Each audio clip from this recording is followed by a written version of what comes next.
நண்பர்களே, கண்ணியமிக்க காவல்துறை அதிகாரிகளே, உங்கள் அத்தனை பேருக்கும் எனது நன்றி கலந்த முதற்கண் வணக்கத்தை நான் அன்போடு தெரிவித்துக் கொள்கிறேன். நடைபெற்றுக் கொண்டிருக்கக்கூடிய இந்த நிகழ்வானது பேரறிஞர் பெருந்தகை அண்ணாவுடைய 114வது பிறந்தநாள் விழா பொதுக்கூட்டம். இன்றைக்கு அனைத்து இந்திய அண்ணா திராவிட முன்னேற்ற கழகத்தின் சார்பில் பேரறிஞர் பெருந்தகை அண்ணாவுடைய பிறந்தநாள் விழாவை இன்றைக்கு ஆட்சியில் இருந்தாலும் இல்லை என்று சொன்னாலும் இன்றைக்கு தொடர்ந்து அண்ணாவுடைய பிறந்த நாளை சிறப்பாக கொண்டாடக்கூடிய ஒரே இயக்கம், தகுதியுடைய இயக்கம் என்று சொன்னால் அது அனைத்து இந்திய அண்ணா திராவிட முன்னேற்ற கழகம் மட்டும்தான். காரணம், திராவிட முன்னேற்ற கழகத்தில் இருந்த நம் தலைவர் புரட்சி தலைவர் அவர்கள் கணக்கு கேட்ட ஒரே காரணத்திற்காக அன்றைக்கு TSSP கருணாநிதி அவர்கள் பொன்மனச்செம்மல் புரட்சி தலைவர், மக்கள் தலைவர் டாக்டர் எம்ஜிஆர் அவர்களை இயக்கத்திலிருந்து அன்றைக்கு நீக்கியதன் காரணமாக தமிழகத்தில் மட்டுமல்ல உலகம் முழுவதும் இருக்கக்கூடிய தமிழர்கள் எல்லாம் அன்றைக்கு பொன்மனச்செம்மல் புரட்சி தலைவருடைய ரசிகர் பெருமக்கள் எல்லாம் புரட்சி தலைவரை திராவிட முன்னேற்ற கழகத்தில் இருந்து நீக்கியதை வன்மையாக கண்டித்து பொன்மனச்செம்மல் புரட்சி தலைவர் அவர்கள் தமிழக மக்களுடைய பேராதரவுடன் அனைத்து இந்திய அண்ணா திராவிட முன்னேற்ற கழகம் என்கின்ற பேர் இயக்கத்தை உருவாக்கி, அப்படிப்பட்ட இயக்கத்திற்கு பேரறிஞர் அண்ணாவுடைய திருப்பெயரை வைத்து இந்த இயக்கத்தினுடைய வெற்றி கொடிக்கு பேரறிஞர் அண்ணாவுடைய திருவுருவத்தையும் பதித்து இயக்கம் ஆரம்பித்த 5 ஆண்டுகளில்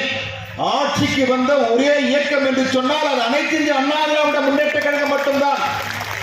அது மட்டுமல்ல, இன்றைக்கு அனைத்து இந்திய அண்ணா திராவிட முன்னேற்ற கழகம் திராவிட முன்னேற்ற கழகத்திற்கு பின்பாக உருவாக்கப்பட்ட இயக்கமாக இருந்தாலும் இன்றைக்கு சுதந்திர இந்தியாவிற்கு பின்னால் சுமார் 32 ஆண்டுகள் தமிழக மக்களுக்கு நன்மை செய்து மக்களுக்கு பல திட்டங்களை தீட்டி அதிக ஆண்டுகள் தமிழகத்தை ஆட்சி செய்த ஒரே இயக்கம் என்று சொன்னாலும் அது அனைத்து இந்திய அண்ணா திராவிட முன்னேற்ற கழகம் தான்.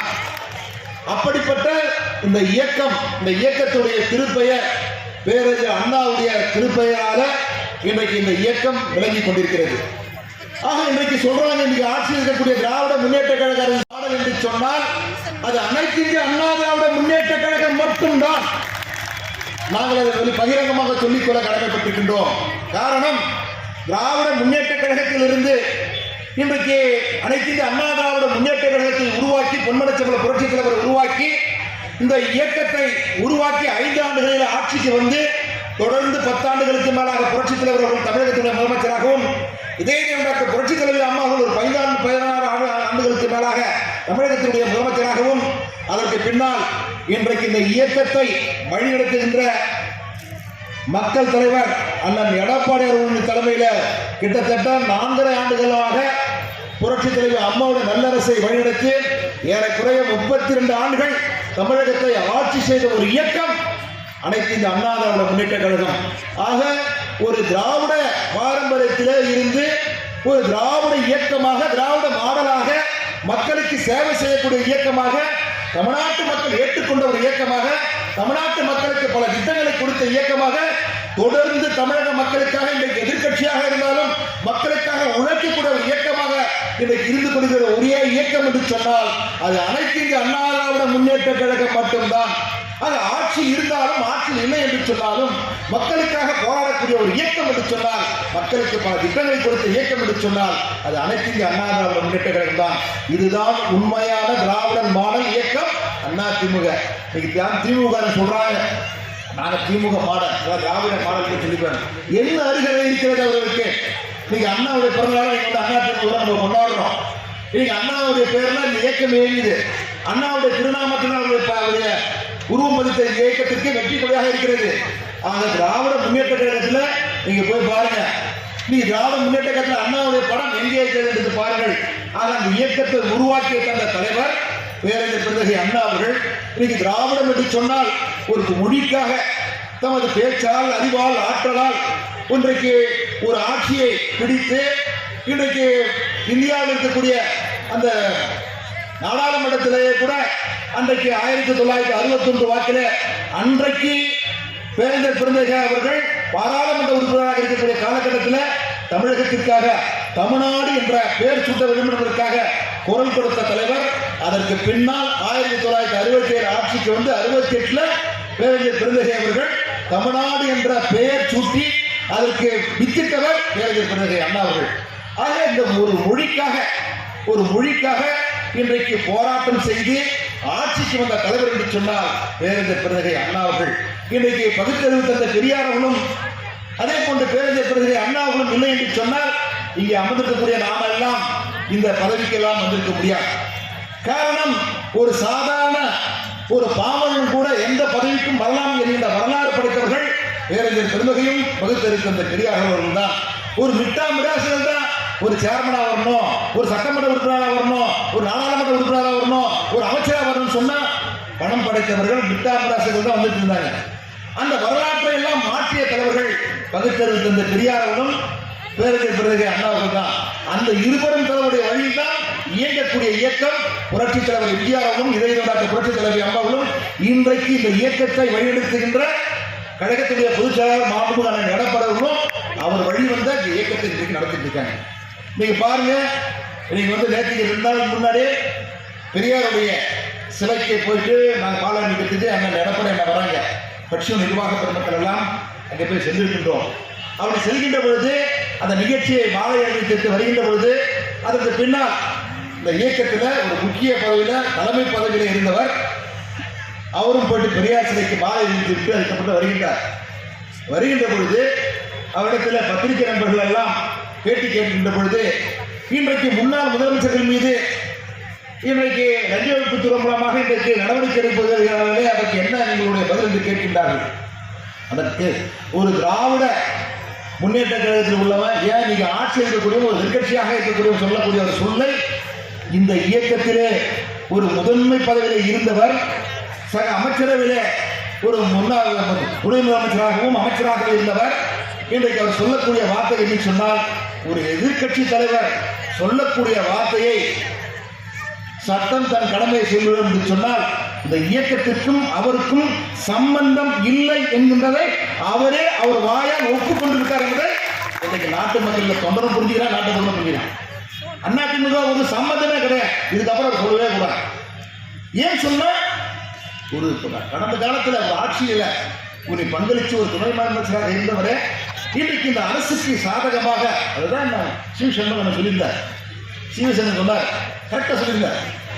ஆக இதுக்கு சம்பந்தமே இல்லாமல் என்னங்க நியாயம் அது, என்ன நியாயம், எந்த விதத்தில் நியாயம்? ஆக அப்படிப்பட்டவர்கள் இன்றைக்கு ஆளுகின்ற அரசுக்கு ஜாகரா போடக்கூடிய ஒரு நிலைமையில இருக்கிறார்கள் என்று சொன்னால் இன்றைக்கு இந்த இயக்கத்தை மட்டுமல்ல தமிழ்நாட்டு மக்களுடைய உணர்வுகளுக்காகவும் அவருடைய உரிமைகளுக்காகவும் துணிச்சலாக வலிவோடும் பொலிவோடும் எதிர்க்கக்கூடிய ஒரு தலைவர் என்று சொன்னால் மரியாதைக்குரிய அருமை என்ன எடப்பாடியார் மட்டும்தான் என்று தமிழ்நாட்டு மக்கள் இன்றைக்கு உணர்ந்து கொண்டிருக்கின்றார்கள். ஒரு துணிச்சலான தலைவர், எதை பற்றியும் கவலைப்பட வேண்டிய அவசியமே கிடையாது. இந்த மக்களுக்காக புரட்சித் தலைவர் புரட்சித் தலைவி அம்மா அவர்களுடைய வழியில அன்றைக்கே புரட்சித் தலைவருடைய மறைவுக்கு பின்னால் இதயநாடாக்க புரட்சித் தலைவி அம்மா அவர்கள் இயக்கம் பிளவுபடுகின்ற பொழுது அன்றைக்கு சேவல் சின்னத்தில் புரட்சித் தலைவி அம்மா அவர்கள் போட்டியிட்டு 27 சட்டமன்ற உறுப்பினர்களை அன்றைக்கு வெற்றி பெறுகின்ற பொழுது 27 பேரில 1989 ஒரு சட்டமன்ற உறுப்பினராக இன்றைக்கு ஆட்சி செய்து கொடுக்கிற முதலமைச்சர் எப்பொழுது சட்டமன்ற உறுப்பினரானாரோ அதே காலகட்டத்தில் சட்டமன்ற உறுப்பினரானவர் மரியாதைக்குரிய எங்கள் தலைவர் அண்ணன் எடப்பாடி அவர்கள். அவர் யாருக்கும் சலைத்தவர் அல்ல, இன்றைக்கு முதலமைச்சருக்கு சலைத்தவர் அல்ல. எந்த ஒரு சப்ஜெக்டும் இன்றைக்கு நாங்கள் 4 ஆண்டு காலமாக அவரிடத்தில் அன்றைக்கு அவருடைய அமைச்சருடைய தலைமையிலான அமைச்சரவையில் நாங்கள் அமைச்சராக இருக்கின்ற பொழுது எந்த துறையை பற்றியும் ஒரு சிறு கேள்வி எழுகின்ற பொழுது அதற்கு உடனடியாக பதில் சொல்லக்கூடிய தகுதி படைத்த வல்லமை படைத்த ஒரு தலைவராக திகழ்ந்தவர் எடப்பாடியார். இல்லைன்னு சொல்ல முடியுமா? அதனால கண் கூட பார்த்தோம், எங்களுக்கெல்லாம் ஒரு ஆச்சரியம். புரட்சி தலைவி அம்மாவுக்கு அவர் மேல வந்து இறங்கிட்டாங்கன்ற மாதிரி அந்த அளவிற்கு ஒரு ஞானத்தை இன்றைக்கு புரட்சி தலைவரும் புரட்சி தலைவி அம்மாவும் அவர் வழங்குவது போன்ற ஒரு ஞானத்தை நாங்கள் அவர் கண்கூடாக நாங்கள் பார்த்து கொண்டிருக்கிறோம். ஏனென்று சொன்னால் இன்றைக்கு இந்த இயக்கம் மட்டுமல்ல, தமிழ்நாட்டு மக்களுடைய உரிமைகள் இன்றைக்கு முந்தின கூட 16ஆம் தேதி இன்றைக்கு கூட நாங்கள் ஒரு போராட்டம் நடத்தினோம். அது மாதிரிலாம் நீங்களாம் உட்கார்ந்து இருக்கீங்க. எங்கள் நகர செயலாளர் சொன்னார், ரவிச்சந்திரன் சொன்னார், இன்னைக்கெல்லாம் வந்து இந்த டேரிஃப்லாம் நீங்கள் உயர்த்திருக்காங்க, கரண்ட் பில்லாம் பார்த்தீங்க. ஏதோ அண்ணா திமுககாரங்களும் கரண்ட் பில் ஏற்றிட்டாங்க, அதுக்காக தான் நம்ம தெருவில் வந்து போராடணுன்றதுல சட்டம் இல்லை. நாங்கள் அதுக்காக போராடல. இந்த நாட்டிற்காக, நாட்டு மக்களுடைய உரிமைகளுக்காக, இங்கே அமர்ந்திருக்கக்கூடிய ஒவ்வொருவருக்காக, ஏன் திராவிட முன்னேற்ற கழகத்தில் இருக்கக்கூடியவர்களுக்காக கூட சேர்ந்துதான் நாங்கள் இந்த போராட்டத்தை நடத்தினோம். இன்னைக்கு இந்த அரசாங்கம் போயிட்டு இந்த டேரிஃப்ல இந்த ஈவில இருந்து போய் எங்க குறைச்சாங்கன்னு சொன்னா அதுல பயனடையக்கூடியவங்க திராவிட முன்னேற்ற கழகத்தும் முதலமைச்சரையும் சேர்த்து தான் அதில் பயனடைகிற ஒழிய நாங்கள் இந்த அண்ணா திமுக நாங்கள் போராடலை. ஆக அந்த போராட்டங்கள் எல்லாம், ஆர்ப்பாட்டங்கள் எல்லாம் யாருக்காக? மக்களுக்காக. ஆக புரட்சித் தலைவர் காலத்திலிருந்து, புரட்சித் தலைவர் அம்மா காலத்திலிருந்து நம்ம எடப்பாடி காலத்து வரைக்கும் உங்களுக்காக தான் நாங்கள் போராடுறோம். அந்த வெயிலில் போயிட்டு நின்று போராட்டத்துக்காக எதுக்காக பண்ணோம்? கரண்ட் பில் ஏற்றிட்டாங்க, ₹1 ₹2 அடுத்த மாதம் நீங்கள் போய் கரண்ட் பில் கட்ட போறீங்க. அப்பதான் தெரியும் உங்களுக்கு. நீங்க ₹1000 கட்டிட்டு எவ்வளவு கட்டினா கிட்டத்தட்ட ₹2000 கட்டணும், ₹2000 கட்ட வேண்டியிருக்கும். அந்த அளவுக்கு ஓடிட்டான் படுமாவிங்க. அது மட்டும் அத்தியாவசிய அரிசி, பருப்பு, எண்ணெய், பெட்ரோல், டீசல் எல்லாத்தையும் ஏற்றியாச்சு. பால் விலை ஏற்றியாச்சு. ஏற்காத பொருளே கிடையாது. அது ஏற்காத பொருளே கிடையவே கிடையாது. ஆக இன்றைக்கு ஆளுகின்ற அரசு, அந்த ஆளுகின்ற அரசு மக்களை பற்றி சிந்திக்கிறார்கள் என்று சொன்னால் சுத்தமா கிடையாது. அவருடைய வருமானம் எப்படி வளர்த்துக்கலாம்? ரயில்வே ஸ்டேஷன் போய் முதலீடு செய்யலாமா? சினிமாவில் போட்டு முதலீடு செய்யலாமா? இல்லை மற்றதில் போட்டு ஏதாவது முதலீடு செய்யலாமா? அதில் தான் அவங்க கவனம் செலுத்துறாங்களே ஒழிய மக்களுக்கு என்ன திட்டங்களை தரலாம், மக்களுக்கு எந்த திட்டத்தை ஆக்கப்பூர்வமான திட்டங்களை கொடுத்தோம்னா நீங்க மக்கள் சுபிட்சமா இருக்கணும். ஒரு நாட்டில் வந்து ஒரு பொருளாதார வளர்ச்சியை நாம் வளர்க்க வேண்டும், அதை வலுப்படுத்த வேண்டும் என்று சொன்னால் ஒரு புதிய தொழிற்சாலைகளை கொண்டு வரணும், அதன் மூலம் 10 பேருக்கு வேலை தரணும், இப்படி எல்லாம் அவர் சிந்திக்கிறார்கள் என்று சொன்னால் நிச்சயமாக கிடையாது. ஆனால் இந்த அரசுடைய நோக்கமே அவர்கள் அவரை சார்ந்திருக்கக்கூடியவர்கள் சம்பாதிக்கிறது தான் குறியாக இருக்கிறார்கள் ஒழிய மற்றபடி இந்த நாட்டு மக்களை பற்றி சிந்திக்கிறது கிடையாது. நீங்க பாத்தீங்கன்னா சட்டமன்ற உறுப்பினர்கள், நாடாளுமன்ற உறுப்பினர்கள், அமைச்சர்கள், சேர்மன்ஸ், கவுன்சிலர்ஸ், நீங்க திராவிட முன்னேற்ற பாத்தீங்கன்னா அவங்கள வரைக்கும் அவங்க நிலையில அவங்க சம்பாதிக்கிறதுல குறியா இருக்காங்க ஒழிய அந்த திராவிட முன்னேற்ற கழகத்திலேயே காலங்காலமா உழைச்சவங்க, அவங்க கூட இருந்து இயக்கத்திற்காக அவங்க ஆட்சி அமைக்கிறதுக்காக உறுதியாக நடுரோட்டு தான். இன்னைக்கு ஏன்னா அண்ணன் சொன்னாங்க, அந்த கழகத்தினுடைய முன்னோடி அண்ணன் செஞ்சியார் அண்ணன் சொன்னாங்க. என்ன சொன்னாருன்னா, நீங்க திமுக சொல்றாங்க, ஒரு ஆட்சிக்கு வந்த ஒரே வருஷத்துல அந்த ஆட்சியை பற்றி, ஆட்சியாளர்களை பற்றி பொதுமக்கள் மட்டுமல்ல அதே இயக்கத்தை சார்ந்த கூட மீண்டும் அண்ணா திமுக ஆட்சி தான் வரும் சொல்றாங்க. சொன்னா அந்த அளவிற்கு மக்கள் படுகின்ற வேதனைகள் தான். நீங்க நாட்டு மக்கள் ஒரு பக்கம் பண்ணாலும் அவங்க கட்சிக்காரனா நீங்க பேச ஆரம்பிச்சுட்டான். நீங்க திமுக பேசுறான், அப்புறம் என்ன எந்த நாட்டிலே அண்ணா திமுக ஆட்சி தான் வரும், எடப்பாடி அண்ணா ஆட்சி தான் வரணும்ன்றாங்க. ஏன்னா தொடர்ந்து புரட்சித் தலைவருடைய வழியில, புரட்சித் தலைவர் அம்மாவுடைய வழியில பல திட்டங்களை வகுத்து தந்தவர். சொன்ன பேசுறதுக்கு முன்னாடி சொன்னாங்க, அக்கா சொல்றப்ப சொன்னாங்க, இன்னைக்கு வந்து அந்த கோவிட் காலத்துல, அந்த கொரோனா காலகட்டத்தில் அந்த கொரோனா நோயை கட்டுப்படுத்தியவர் அண்ணா எடப்பாடி அண்ணா. நாங்களாம் கண் கூட பார்த்தோம். இன்னைக்கு அன்னைக்கு எதிர்கட்சியா இருந்த இன்னைக்கு முதலமைச்சர் 4 சவுத்துக்குள்ள உட்காந்துக்கிட்டு அறிக்கை கொடுத்தாரு. 4 சவுத்துக்குள்ள உட்காந்துக்கிட்டு அறிக்கை கொடுத்தாரு. அவங்க எல்லாத்தையும் பார்த்தீங்கன்னா அவங்களுக்கு வந்து அந்த இதில் லேப்டாப்ல உட்காந்து வச்சு அந்த கட்சிக்காரர்கிட்ட பேசாரு, எந்த பொதுமக்கள் கிட்ட பேசல. ஆனா எடப்பாடி அண்ணன் தன் உயிரை துச்சமாக நினைத்து தமிழ்நாட்டில் இருக்கக்கூடிய ஒவ்வொரு மாவட்டத்தினுடைய தலைநகருக்கும் நேரடியாக வருகை தந்து அந்த கொரோனா தடுப்பு நடவடிக்கைகளை என்னென்ன நடவடிக்கை எடுத்துட்டு இருக்கீங்க, இன்னும் என்ன எடுக்கணும், மக்களுடைய உயிரை காப்பாற்றணுன்றதுக்காக நடவடிக்கை எடுத்த, உயிரை துச்சமாக நினைத்து இன்னைக்கு நாடு முழுக்க சுற்றுப்பயணம் மேற்கொண்டவர் அந்த எடப்பாடி அண்ணன். எங்களுக்கெல்லாம் இன்னைக்கு வந்து ஒரு பெருமையா இருக்குது. நீங்க இந்த நாட்டில் வந்து கொரோனா வைரஸ் தொற்று பார்த்தீங்கன்னா ஒரு மாநிலம் ஒப்பிட்டு பார்த்தோம்னு சொன்னா தமிழ்நாட்டில் வந்து அன்னைக்கு குறைச்சலா அந்த காலகட்டம் இருக்கிறான்னு சொன்னா அவர் எடுத்த முன்னெச்சரிக்கை நடவடிக்கைகள், அது மட்டுமல்ல தொடர்ச்சியாக அதை கண்காணிச்சுட்டே இருந்தார். எந்த இடத்துல என்னென்ன பிரச்சனைகள் வரும், குழந்தைகளுக்கு எப்படிப்பட்ட பிரச்சனை வரும், பெரியவங்களுக்கு எப்படிப்பட்ட பிரச்சனை வரும், அதற்கான தடுப்பான நடவடிக்கை என்னென்ன அப்படின்றதெல்லாம் வந்து கவனமா செய்யக்கூடிய ஒரு முதலமைச்சராக மாண்புமிகு அண்ணன் எடப்பாடி அண்ணன் திகழ்ந்தார். அது மட்டுமல்ல, இன்றைக்கு இந்தியாவிலேயே ஒரே ஆண்டில் 11 மருத்துவக் கல்லூரிகளை கொண்டு வந்த ஒப்பற்ற தலைவர் அண்ணன் எடப்பாடி அண்ணன். நீங்க பாருங்க, நீங்க பாதுகாக்கப்பட்ட இன்னைக்கு வந்து வேளாண் மண்டலமாக நீங்க போயிட்டு அந்த டெல்டா மாவட்டம் நீங்க அறிவிச்சிருக்காங்க. நீங்க சாப்பிட்றோம் போயிட்டு இல்லை பிடிச்ச படியில நீங்க வந்துருக்கீங்க, சாப்பிட்ற சாப்பாடு அரிசி எங்கே வருதுன்னு சொன்னா டெல்டா மாவட்டம் தான் வருது. அந்த டெல்டா மாவட்டத்தில் என்னன்னு சொன்னாங்கன்னா மீத்தேன் போன்ற எல்லா குழாய்கள்லாம் போய் படிச்சிருக்காங்க. அதுக்கு வந்து என்ன அந்த விவசாயம் பாதிக்குது. நமக்கு சாப்பாடு போடக்கூடிய மாவட்டம் டெல்டா மாவட்டங்கள், தஞ்சாவூர் போன்ற மாவட்டங்கள் தான் நம்மளுக்கு வந்து விவசாயம் பண்ணக்கூடிய விவசாயத்திலிருந்து நெல்முறையில் வருது, அது மூலமா அரிசி வருது. அது மாதிரி நம்ம சாப்பிடுறது இப்போ கடையில் போய் அண்ணாச்சி கடையில் போய் நம்ம சாப்பிட்றோம் சொன்னா அந்த அரிசி வரக்கூடிய இடம்லாம் அங்கிருந்து தான் வருது. அப்படிப்பட்ட விவசாயிகள் பாதிப்பு வரக்கூடாது என்பதற்காக இல்லைன்னு வச்சுக்கா அன்னைக்கு போயிட்டு அந்த அண்ணன் போய் அந்த பாதுகாக்கப்பட்ட வேளாண் மண்டலமாக உருவாக்கலன்னு சொன்னா மீக்கன் போன்ற திட்டங்கள் எல்லாம் இங்க போயிட்டு சொன்னா விவசாயம் பார்த்துக்க முடியாது. நீங்க வெளிநாட்டில் போட்டு அரிசிலாம் வந்து ஒரு கிலோ அரிசி நீங்க ஒரு 50 ரூபா வித்துன்னு சொல்லி வச்சுங்க, அந்த மீக்கன் போன்ற திட்டங்கள் எல்லாம் நடைமுறைப்படுத்திட்டு இருந்தாங்கன்னு சொன்னா ஒரு கிலோ அரிசி 100 ரூபாய்க்கு மேல வச்சிருக்கோம். அப்படி எல்லாம் வரக்கூடாது, அதையெல்லாம் தடுத்து நிறுத்தி விவசாயத்தை காக்கணும், விவசாயத்தை பாதுகாக்கணுன்றதுக்காக அன்றைக்கு பாதுகாக்கப்பட்ட வேளாண் மண்டலமாக அன்றைக்கு அந்த பகுதியை எல்லாம் நிர்வகித்து தந்தவர் அண்ணன் எடப்பாடி. இப்படி பல திட்டங்கள், குடிமராமத்து திட்டம், இப்படி பல திட்டங்களை எல்லாம் நீங்க கொண்டு வந்தார். அதனாலதான் இன்னைக்கும் அதை பத்தி நீங்க பேசுறோம். நீங்க தாய்மார் பேசுறாங்க, டிக்கெட்ல பேசுறோம், ஹோட்டல்ல போய் பேசுறோம். இன்னைக்கு உள்ள ஆட்சியாளர் நாங்கள் ஒன்றே மட்டும் நான் கேட்டுக்கொள்ள கடமைப்பட்டிருக்கின்றேன். எல்லா தாய்மாரும் நீங்க உள்ள வந்திருக்கீங்க.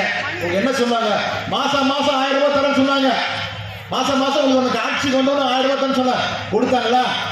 ஒத்த ரூபாய் கொடுத்துருப்பாங்களா உங்களுக்கு? முதியோர் பென்ஷன் நீங்க எல்லாம் வாங்கியிருக்கீங்க. இதுல எத்தனை பேர் வந்துக்கிறவங்க முதியோர் பென்ஷன் வாங்கியிருந்தவங்க தொடர்ச்சியா எத்தனை பேர் வாங்குறீங்கன்னு எங்களுக்கு தெரியாது. ஆனா பல பேருக்கு 100 பேர் 100 பேர் வாங்குறான்னு சொன்னா நீங்க கிட்டத்தட்ட 50-60 பேருக்கு மேல இந்த முதியோர் உதவி பென்ஷன் வந்து நிறுத்திருக்காங்க. எதுக்காக? அந்த ஆட்சியர் தான் காரணம். யார் காரணம்? அது நீங்க ஆட்சிக்கு வந்தாங்கல்ல 1000 ரூபாய் மாசம் தரேன்னு சொன்னா தரல. சரி, அது தரல கூட பென்ஷன் முதியோர் பென்ஷன் கொடுத்துருந்தாங்க, அதே நிறுத்திட்டேன். அதுக்கப்புறம் என்ன பண்ண மினி கிளினிக் அம்மா 2000 மினி கிளினிக் எடப்பாடி உருவாக்கி இருந்தார். சக்கரை நோய்க்கு, அதுக்கப்புறமா ரத்த கொதிப்பு நோய்க்கு போய் பார்க்கலாம்னு சொல்லிட்டு இலவசமா டாக்டர் ஃபீஸ் ஃப்ரீ, மாத்திரை மருந்து ஃப்ரீ, 2000 மருத்துவமனை கொண்டாந்தாரு. நீங்க 3 வழக்கம் தான். அம்மா உணவகம் 1 ரூபாய்க்கு 1 இட்லி, 3 ரூபாய்க்கு தயிர் சாதம், 3 ரூபாய்க்கு சாம்பார் சாதம், 3 ரூபாய்க்கு சப்பாத்தி, அது 3 வழக்கம் தான். அது எதுக்காக இதெல்லாம் சொல்லணும்னு சொன்னா இன்னைக்கு ஆக்கப்பூர்வமான திட்டம், தாலிக்கு தங்கம் திட்டம். நீங்க எல்லாம் உட்கார்ந்துட்டு இருக்கீங்க. அதுவும் இஸ்லாமிய பெருமக்களுக்கெல்லாம் நான் வந்து துணை மேயராக இருந்தேன், அமைச்சராக இருந்தேன்.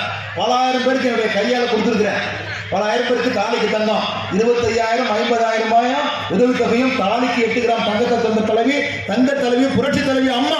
அதுக்கு பின்ன எடப்பாடி கொடுத்தாரு. இது துணையா கஷ்டம், நிதி நெருக்கடியில் கூட அந்த திட்டத்தை எல்லாம் கைவிடல, கொடுக்காம இல்ல, கொடுத்தாரு. தாலிக்கு தங்க திட்டத்தை கொடுத்தாரு. நீங்க தாலிக்கு தங்கன்னு சொல்றது சாதாரண விஷயம். நம்ம கிராமத்துல சொல்லுவோம், திருமணம் என்பது 1000 காலத்து பயிர் சொல்லுவாங்க. அப்படிப்பட்ட 1000 காலத்து பயிராக திகழக்கூடிய திருமணத்திற்காக தாலிக்கு தங்கமும் திருமண உதவி தொகையாக 25,000 50,000 கொடுத்த திட்டத்தை நீங்க இந்த படுபாவை நிறுத்திட்டாங்க. அதே போல மானிய ஸ்கூட்டர் விலை 25,000 ரூபாய் அம்மா கொடுத்தாங்க. ஃபேன், மிக்சி, கிரைண்டர் கொடுத்தாங்க. மானிய ஸ்கூட்டர் வச்சு ஒரு கல்யாணம் பண்ணாங்க ஒரு குடும்பத்தில், அப்படியே சீர்வரிசையா சேர்த்து கொடுத்தான்னு சொல்லுவாங்க. நீங்க இந்த வந்துக்கிற புண்ணியவானுங்க என்ன கொடுத்தாங்களா? எதிர்ப்பு யாராச்சும் வாங்கிக்கலாம்? பணிக்கு செல்லக்கூடிய தாய்மார்கள் இன்னைக்கு போய் மானிய ஸ்கூட்டர் விலையை போய் கொடுத்தாங்க, 25,000 ரூபாய் கொடுத்தாங்க. அதெல்லாம் நின்று போச்சு. மடிக்கணினி நின்று போச்சு, சைக்கிள் நின்று போச்சு. இப்படியே ஆக்கப்பூர்வமான திட்டங்கள் மாணவர்களாக இருந்தாலும், அதுக்கு திருமணமாகக்கூடியவர்களாக இருந்தாலும், வயதானவர்களாக இருந்தாலும், அவங்க எல்லாம் என்னென்ன ஒவ்வொரு நிலைகளிலும் பார்த்து புரட்சி தலைவர் அம்மா என்ன பண்ணாங்க, ஒவ்வொரு திட்டத்தையும் அறிவிச்சாங்க. இன்னைக்கு என்னடா இந்த ஆட்சியாளர்கள் எல்லா திட்டத்தையும் கடப்புல போட்டான். இன்னைக்கு அம்மா, அதாவது புதுசா ஒரு திட்டத்தை கூட தரலாத பரவாயில்ல, ஆனா புண்ணியவதி அம்மா கொடுத்த திட்டத்தை எல்லாம் நீங்க நிறுத்திட்டாங்க. ஆனா எடப்பாடி கொடுத்ததுக்கெல்லாம் நீங்க நிறுத்திட்டாங்க. ஆக இப்படிப்பட்ட ஒரு அரசு, மக்களோட அரசு. நீங்க பாத்தீங்கன்னா ரவிச்சந்திரன் சொன்னார், இந்த புதுமொழி தொகுதியில இன்றைக்கு இருக்கக்கூடிய சட்டமன்ற உறுப்பினர், அமைச்சர்கள், கவுன்சிலர்லாம், சேர்மன்லாம் அவங்க என்னென்ன பண்ணாங்க ஒன்றை மட்டும் சொல்லிக்கொள்ள கடமைப்பட்டிருக்கின்றேன். இன்றைக்கு இந்த ஆட்சியாளர்களுக்கும் அவருக்கு கீழே இருக்கக்கூடிய ஒவ்வொரு நிலையில் இருக்கக்கூடிய திராவிட முன்னேற்ற கழகத்துடைய அங்க இருக்கக்கூடிய நிர்வாகிகளாக இருக்கட்டும், இன்றைக்கு ஒரு மக்கள் விரோதத்தை இன்றைக்கு சந்தித்துக் கொண்டிருக்கிறார்கள். ஒரு மிகப்பெரிய புரட்சி நிச்சயமாக தமிழகத்தில் வெடிக்கும். இப்படிப்பட்ட அரசுக்கு எதிராக, மக்கள் விரோத அரசுக்கு எதிராக நிச்சயமாக ஒரு போராட்டக்களம் ஏற்படும். அது எந்த விதத்திலே சந்தேகமே கிடையாது. ஏனென்று சொன்னால் இன்றைக்கு மக்களுக்கு விரோதமாக ஒரு புறம் விலைவாசி உயர்வு, மறுபுறம் பார்த்தீங்கன்னா எந்த திட்டமே வந்து மக்களுக்கு வந்த நடைமுறைகளுக்கு திட்டங்களை எல்லாம் இன்னைக்கு எல்லாம் மூடுவிழப்பட்டாங்க. ஆக அப்படிப்பட்ட ஒரு அரசுக்கு எதிராக நிச்சயமாக தமிழ்நாட்டு மக்கள் ஒதுக்கி எழுதியிருக்கக்கூடிய ஒரு நிலை இன்றைக்கு தமிழகம் முழுவதும் இன்றைக்கு நிலவி கொண்டிருக்கிறது. ஏனென்று சொன்னால் இன்றைக்கு நாங்கள் பொதுமக்கள் மத்தியில் நாங்கள் தொடர்போடு நாங்கள் பேசிட்டு இருக்கிறோம். எல்லா இடங்களும் கிராமப்புறமாக இருந்தாலும் சரி, நகர்ப்புறமாக இருந்தாலும் சரி, மாநகர் பகுதியாக இருந்தாலும் சரி, எல்லா இடத்துலையும் பேசுறாங்க. அம்மா ஆட்சியில் எல்லாம் நாங்க இருந்தோம், சுபிட்சமா இருந்தோம். எடப்பாடி ஆட்சியில நல்லா கொடுத்துருந்தாரு, பொங்கலுக்கா 2500 ரூபாய் கொடுத்தாரு. இந்த பொங்கலாட்டம் இந்த ஆட்சிக்கு வந்து 1.5 வருஷம் ஆச்சு, கிட்டத்தட்ட 15 மாசம் ஆச்சு. 2 பொங்கல் செஞ்சுச்சிங்க. 2 பொங்கல்ல ₹1 யாருக்காச்சும் வந்து பொங்கல் கொடுத்துருப்பாங்களா? யாருமே தெரியல. எடப்பாடி ஒரு முறை 1000 ரூபாய் கொடுத்தாரு, அதுக்கப்புறமா 2000 ரூபாய் கொடுத்தாரு. எதுக்காக இதெல்லாம் சொல்லணும்னு சொன்னா, ஒரு நாட்டு மக்கள், அதாவது ஒரு அரசு என்று சொன்னால் அரசுக்கு பல்வேறு நிலைகளில் இன்ஜினியர் இருக்கதான் செய்யும். அதையெல்லாம் பொருட்படுத்தாமல் மக்களுக்கு தேவையான ஆக்கப்பூர்வமான திட்டங்களை கொடுப்பது அது அரசுடைய கடமை. அதான் வள்ளுவர் சொன்னார், முறைசார்ந்து காப்பாற்றும் மன்னவன் மக்கள் தலைவரும் புரட்சித் தலைவர் அம்மாவரும் இருவரும் தலைவர்கள் வழிவந்த அந்த நடப்படை வந்தார். அந்த பொருளுடைய அர்த்தம் என்னன்னு சொன்னா, ஒரு நாட்டை ஆளக்கூடிய அரசன் அந்த நாட்டு மக்களுடைய தேவைகளை இருந்து அந்த நாட்டு மக்களுடைய தேவைகளுக்கு ஏற்ப திட்டங்களை தீட்டி அந்த திட்டங்களை எல்லாம் முழுமையாக நிறைவேற்றப்படக்கூடிய ஒரு மன்னவனாகவும் அரசனாக இருந்தாலும், அன்றைக்கு ஒரு முதலமைச்சராக இருந்தாலும், அப்படிப்பட்டவனை இன்றைக்கு இறைவனாக போற்றப்படுவான்னு சொல்லிட்டு திருவள்ளுவர் திருக்குறள் சொல்லியிருக்காரு. அப்படிப்பட்ட திருக்குறளுக்கு இலக்கணமாக திகழ்ந்தவர்கள் புரட்சித் தலைவர் எம்ஜிஆர், புரட்சித் தலைவர் அம்மா. அவங்க இருவரும் தலைவர் வெளிவந்த அந்த நடப்படை என்ன, இந்த நாட்டு மக்களுடைய தேவைகள், அவங்க தேவைகளை எல்லாம் அறிந்து பல திட்டங்களை எல்லாம் கொடுத்து அந்த திட்டத்தை எல்லாம் முழுமையாக 100% நிறைவேற்றி தந்த தலைவராக திகழ்ந்தவர் அந்த எடப்பாடி என்ன. இன்றைக்கு புரட்சி தலைவி அம்மாவுடைய ஆட்சி மீண்டும் தமிழகத்தில் இன்றைக்கு நிலவ வேண்டும், வர வேண்டும் என்று சொன்னால் அந்த எடப்பாடியார் அவர்கள் தான் மீண்டும் தமிழகத்தினுடைய முதலமைச்சராக வர வேண்டும். அவர் வந்தால்தான் மீண்டும் நாட்டும் நாட்டு மக்களும் சுபிட்சமாக இருப்பார்கள். அதற்காக நீங்கள் பெருந்தகை அண்ணாவுடைய 114வது நன்னாளிலே உறுதியேற்போம் என்று கூறி உங்கள் வாழ்ப்பிடித்த அனைவருக்கும் நன்றி விடைபெறுகிறேன். நன்றி, வணக்கம். செய்திகளை உடனுக்குடன் தெரிந்து கொள்ள நமது அம்மா இணையதள தொலைக்காட்சியை சப்ஸ்கிரைப் செய்து அருகில் உள்ள பெல் ஐக்கானை